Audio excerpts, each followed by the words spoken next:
Hey folks, it's Jazmin Murphy. You can call me Sunny, and I'm going to give you a quick page level SEO walkthrough. And this is a refresh, not a full content refresh or an original content SEO exercise. So the first thing that you want to do is really put yourself into your reader's shoes.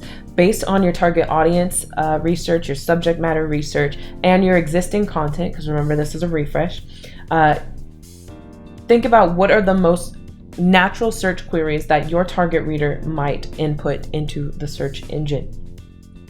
Now, when you're looking at this and you look at your options here based on what you've input, you want to choose a primary keyword based on volume, keyword difficulty, traffic potential, cost per click, clicks per search. All of these really influence, and the parent topic, all of these influence how useful a keyword is going to be to you as your primary keyword. As far as keyword difficulty, that's something you'll want to look at because you need to be realistic.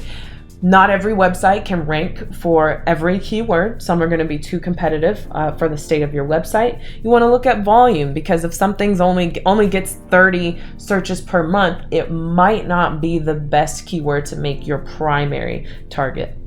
Look at traffic potential. Be realistic about how much traffic you can get. If you're looking at cost per click, this can be related to a paid ad campaign if you ever wanted to do that. If you are into flipping websites, then paying attention to the cost per click of your keywords can help to build the monetary value of your website.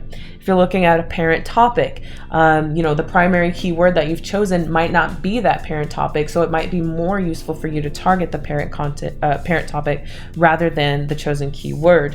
When I'm looking here at this section, looking at the competitors and how long they've held these positions, that prepares me for the next stage that we'll get into in just a second. It tells me how long these pages have held their position, which is a strong indicator of how important some of these keywords are going to be on their pages. Now, I was highlighting backlinks just a second ago there. You don't need to feel pressure to get a ton of backlinks. That's really only if you want to rank in those top 10, which isn't always a realistic goal. I find a lot of the times you can rank in the top 20, maybe in the top 30 would be a little bit broader, but you can rank in the top 20 even if you don't get some of those backlinks. So don't feel too pressured. Of course, they're going to be useful, but you don't always need to go for that many. Now, when I'm looking here down in the competitor analysis, this is moving into the next stage. I want to look at these different competitors. So what I'm doing is making sure that the SERP competitors I'm targeting are actually relevant to me. Are they other copywriters? Are they a content writing agency? Are they just a general business website? I want them to be relevant to me because they're going after the traffic that I'm going after. But even further than that, I'm looking at their pages. A lot of these pages are actually targeting the freelancer side, whereas I want to target the client side. So that's what I'm looking at here. After I choose the competitors, I'm going to do a competitor analysis. Please excuse the jingling in the background. That's my dog. No, so when I'm doing my competitor analysis, I'm looking at what are these keywords that more than one of them, typically I really like to have 5, so I can do 3 out of 5 because that's stronger data to me, but 2 out of 3 is fine. You don't want to just settle on keywords that just one of them ranks for, because that's not a super strong indicator that specific keyword has anything to do with their ranking and their position, how long they've held that position. So you want to look at keywords that are shared between most or all of them. You want to use a lot of the factors that you use, the criteria rather, that you use to choose that primary keyword. Make sure they're relevant to the content that you have. They can also be synonyms or matching terms. I call them synonyms, but they're not actual synonyms. They can be matching terms to the primary keyword that you've chosen. So basically, instead of freelance writing rates, as you see up there, I could say freelance writer rate. That would be a secondary keyword. A tertiary keyword might be something like, let's see, how much do writers charge per word? I saw down there. That would be tertiary. Basically, you want to choose things that are directly related to the content that you have, the most natural results that your target audience might search when they're looking for your content. Now you can see we're starting to put this brief together.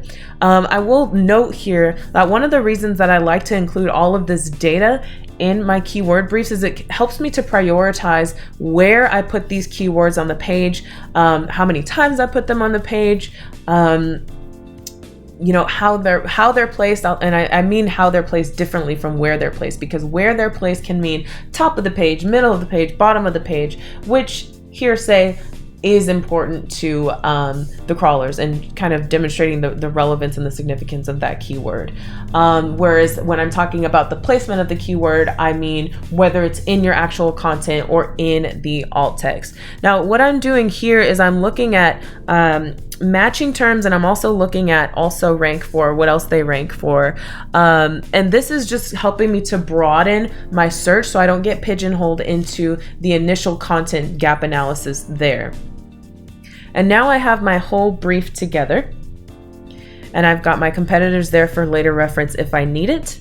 And I've got all the data that helps me prioritize which keywords I need to put in there at what place and their placement. Now, don't feel pressure to include all of these keywords in here. This is actually a really long brief. They're not always this long, but don't feel pressure to put all of your keywords in there. And again, this is because you don't have to put them all into the actual content. You can put them in many different places, which I'll actually be able to talk about now.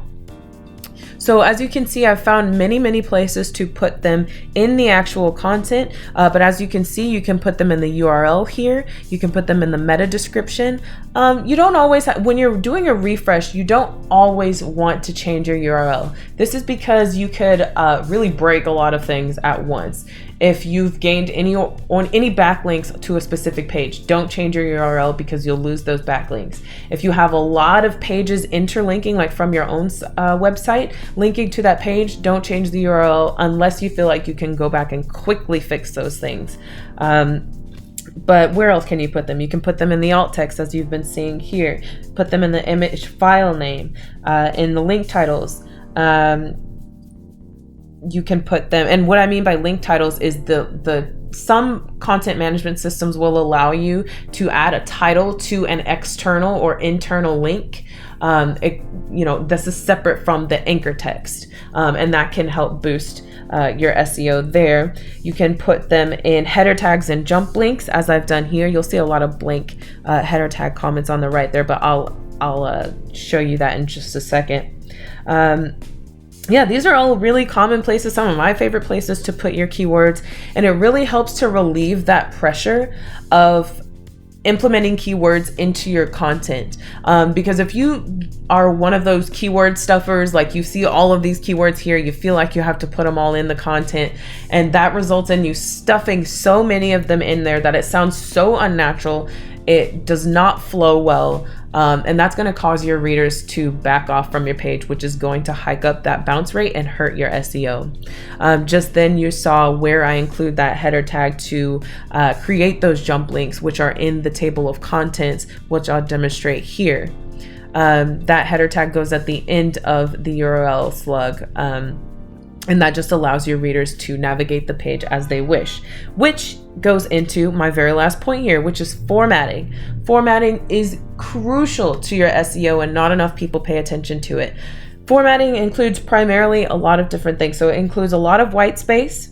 You want to make sure that your page isn't just a gigantic wall of text, because that'll drive your readers away. Another thing that'll reduce your bounce rate, increase your bounce rate, which can hurt your SEO. This can be accomplished with images. As you see here, I use a lot of images. I'm actually moving away from using stock images because they don't add too much value. All they really do is break up the text, and that's it.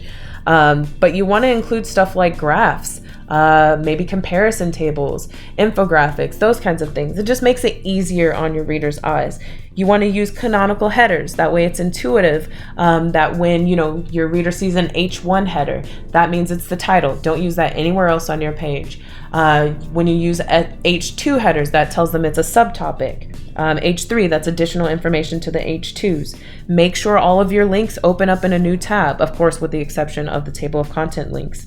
Make sure your paragraphs aren't too long. I typically aim for 4 lines maximum, but it depends. It's flexible. It doesn't always have to be the maximum at 4 lines. Make sure, obviously, as I said, you've got a lot of visual elements, and yeah, all of these things help to really relieve the visual character of your page and make it so much easier on your readers' eyes. This is pretty much the gist of what I do. It takes about 2 to 3 hours, and I would say you can see results within 3 to 5 months on average. So if you want to do this yourself, that's how much time you can expect to invest into a refresh. However, if you do need help with original content SEO or content refreshes, then I'm here to help, and I'll see you next time.